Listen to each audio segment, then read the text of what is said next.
Hey, Michael Ian Cedar here from thelegacyofyou.com. I'm here with my amazingly good friend, Kate Egan, and today we're going to talk about listening to your voice and pivoting your dreams. I want to talk real quickly about the stuff you're doing because Kate is a role model to me. I watch what she does and I'm like, she crushes life. And I look to her and she makes me raise my bar higher, which, by the way, surround yourself with people like that. Kate is currently working as a company manager on Broadway. You've been in the city how long now? 5 years in January. 5 years in January. And how many Broadway shows have you worked on total? 7. 7 Broadway shows in 5 years. Yeah. So you're living what a lot of people would say that's the dream, number one. So that's amazing. But it's work, right? Oh, it's definitely work, but it's such a joy. I couldn't do anything else. Right. And before you were doing Broadway, you were on the road. I was. Company managing there too, right? Yeah, I toured for 5 years. So what are some of the shows you did on the road? Tours in order: Gypsy, Pajama Game, Avenue Q, Shrek, and Rock of Ages. Oh, so just small little shows that everybody knows in the entire world. And then prior to that, you were presenting. That's how we met. So you were presenting shows, bringing Broadway shows into venues. And then prior to that, you were working in music and rock, if I'm correct. I did, yeah. I didn't actually make the transition to theater until, it was about 10 years ago that I made the transition. And why did you everyone else is going to get a job, right? Yeah. But whenever we talk, you never talk about it being a job. I don't know if you've ever called it a job. Yeah, it's right, because I always wanted this path. And it's sort of an unusual one, and it's weird to have been like 12 or 13 and telling my mom I wanted to be a tour manager. So you knew at 12 and 13. You even knew, first off, you knew what a tour manager was at 12 and 13? I did. How did you know that at 12 and 13? I grew up on the box office floor.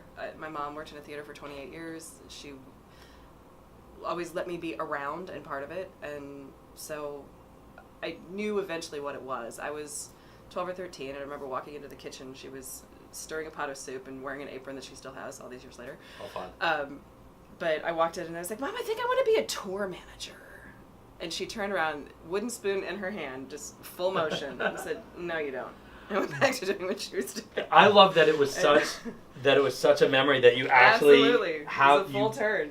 You remember it. No, you're not. And did she not? So even growing up, did she not want you doing this for real? I mean, she had been around it, but she worked in a 600-seat house. So things that go to a 600-seat house, it was a lot of like theater works, working out of the van. Everybody puts the setup in the morning. Right. It was a very different experience. I was like, no, it was the days of Arena Rock. I mean, I wanted to be Bon Jovi's tour manager. I didn't want to work for those who don't know, can you please explain what a company manager for a Broadway show does? Absolutely. We do everything that's not on the stage. The stage manager handles everything that is in the building with the actors and putting the show up every day. We handle everything else: insurance, payroll, contracts, royalties, housing, flights. So something took a turn. How did that turn happen? If you were visualing music and then ended up in theater? A couple things happened. I was working for Contemporary Productions, and we were sold, still in the late 90s, it was that 70s model of all the different regional promoters. We had 7 states in the Midwest that had been that way since the 60s. And there was a day in late December 97 that we were all sold. 5 of us were sold in a single block.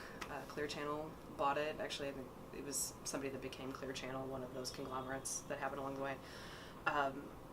We were sold the same day as Bill Graham Presents and some of the other large promoters. And it was fine. You know, the office kept going, and we had all these venues. We had like 14,000 seat. You know, this is the heyday of festivals in the 90s. This is Lollapalooza and Lilith Fair and all those things. It was great, but suddenly when you're bought at that level, there are 5 other people around the country doing exactly the same thing you're doing. So they told me, like, you can stay as long as you want, you're great, we love you, but there are other people more qualified in these other places around the U.S., so you're not going to move up. You know, you can stay where you are, you can work here forever, but you're probably not going to move up, and you're not in the ranking. And I sort of took that as a sign that it was time. I had just graduated undergrad, I'd been working for them for a couple years. And so you were fairly young. You were fairly young. Yeah, I started working at 20. So wow. I will have been working 20 years in January. It's amazing.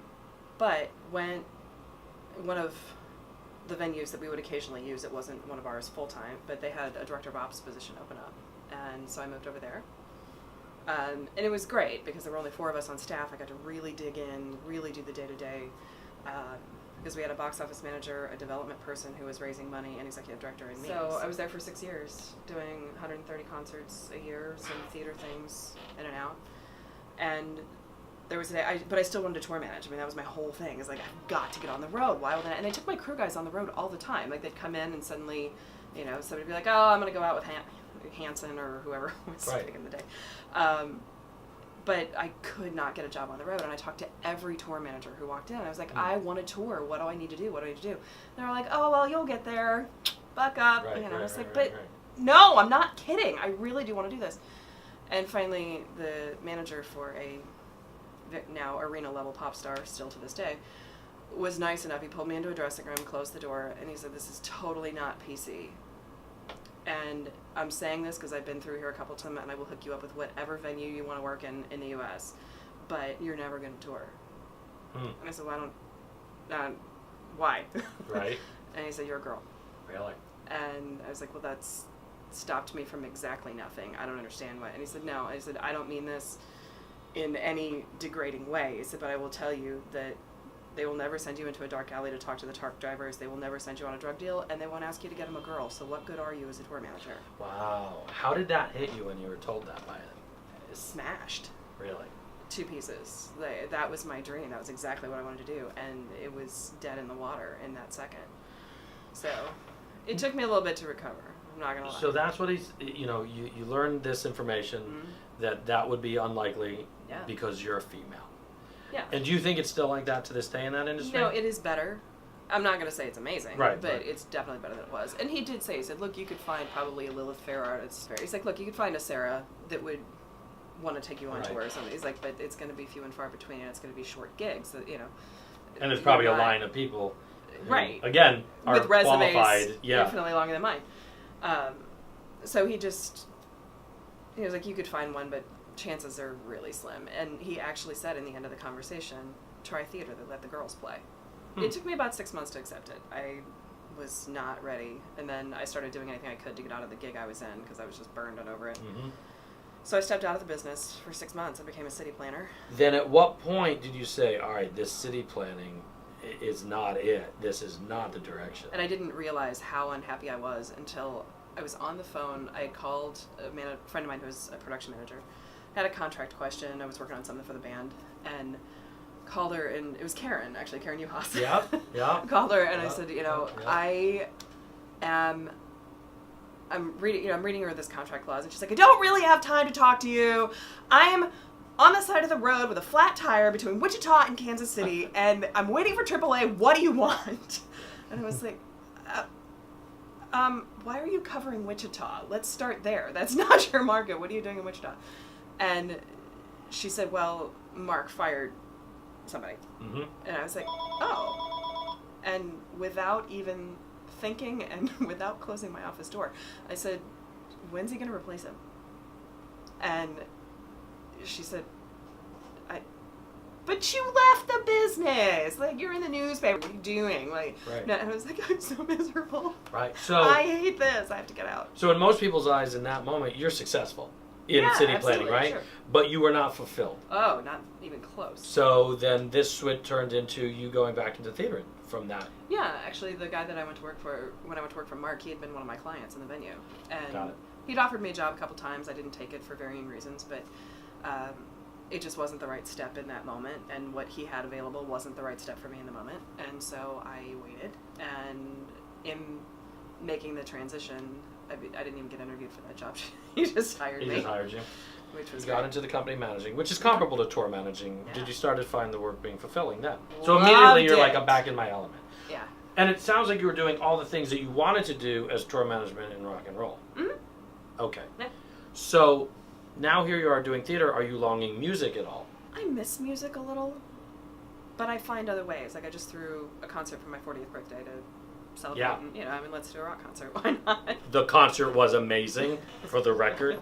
But you found something that had that fulfillment. And what are the things? What are those elements about tour managing? Because most people, that's a lot of responsibility. Yeah, it's great. And what is it that you like about it? What was it that you were craving? What actually fulfilled you from going into those jobs, from presenting to tour managing, company managing on the road, to now being on the Broadway doing this? I really enjoy being around artists. Mm-hmm. I mean, I grew up wanting the business side of it. I have a music degree. I can perform. I hate it. It's not my deal. Mm-hmm. you couldn't pay me. It's when I had lunch with Robin the other day, and she Yeah. was like, do you want to do some storytelling? And I was like, oh, no. I'll write whatever you want, but no.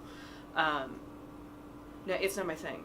But I wanted to take care of artists. I've felt for a long time that they're not necessarily well taken care of. They're not necessarily good at life on their own.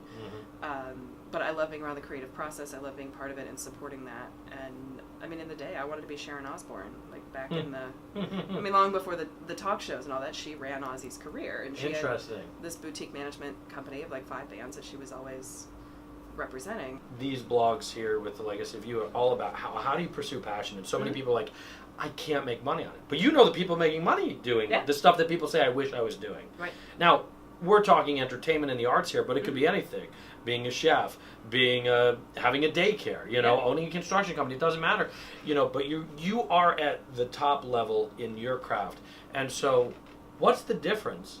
Is there a difference? What's the difference of the people who are making, including yourself, who are making a living, doing the things that everyone else wishes they were doing? What's the difference between the people wishing about it and the people who are doing it? You know, it's a hard one to answer.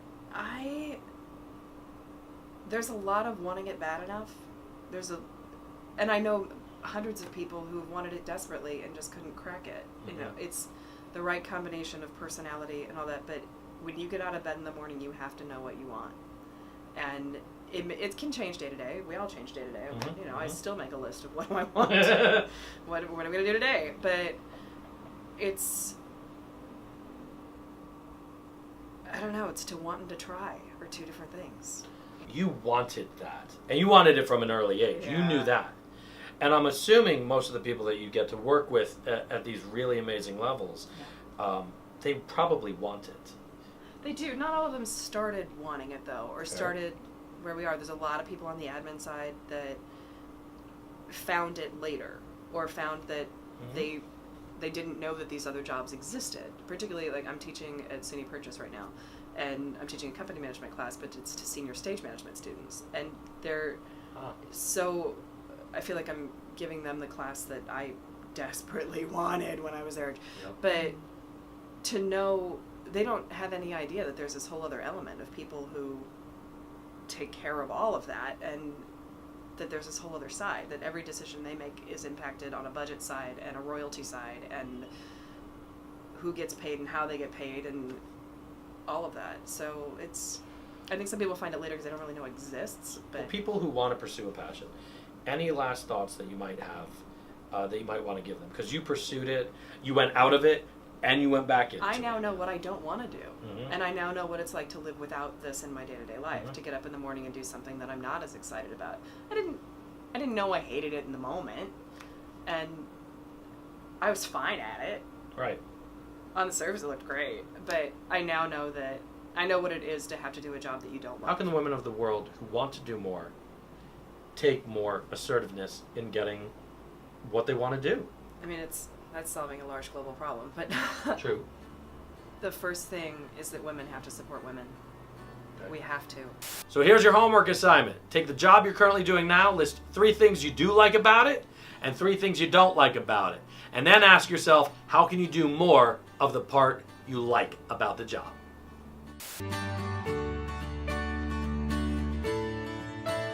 Share this video with someone who's been confused about their career. Share this video with a Sharon Osbourne fan. Share this video with a mentor and ask them to help you be a mentor. Share this video with someone you know is choosing their major.